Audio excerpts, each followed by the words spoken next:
Welcome to Melachim Bet, perek Zayin, chapter 16, where we hear the very, very terrifying story of King Ahaz, the king of Yehuda, who is not one of our righteous kings, to say the least. Details to follow. So King Ahaz is the king of Yehuda, and unlike his forefathers, who are usually more righteous than the kingdom of Israel, usually the kings of Yehuda are closer to Hashem, less sinful.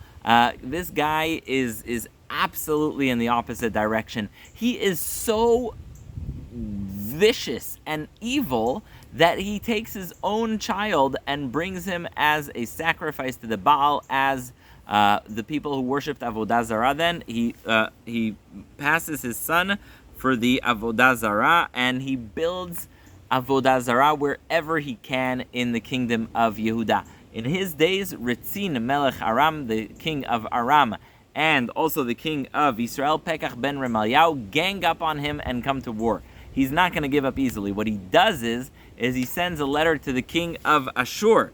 He tells Mr.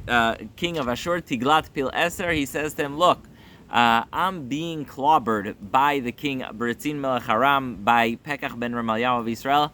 Now, Ashur is Assyria, so it's even farther north than Aram and Damascus. So he says, while they are on my neck trying to get me, why don't you come from the north? And this is a great opportunity for you to nail them. It gets the pressure off of me, Yehuda, in the south, and it's a win-win situation, and indeed that is exactly what happens. Tiglat-Pileser, the king of Ashur, comes from the south. He comes from the north, and just imagine where Iraq is now. He comes from there, he takes Syria, Damascus, he takes Shomron, he takes the kingdom of Israel. He really takes advantage of the fact that they decided to gang up on the kingdom of Yehuda, and to show gratitude for him, not gratitude, it was really kind of baked into the deal, but King Ahaz takes the gold and the silver from the Beit HaMikdash, and he sends it as a bribery to the king of Ashur. So it worked. King Ahaz was being attacked by the kingdom of Aram and Israel to his north, so he sent a big silver and gold bribery from gold and silver in the Beit HaMikdash all the way north to Ashur. Ashur indeed goes into Aram, goes into Damascus, and he really clobbers them. Now, King Ahaz, I noted, was a idol worshiper. He even took his own son and brought him to the Avodah Zarah through the fire.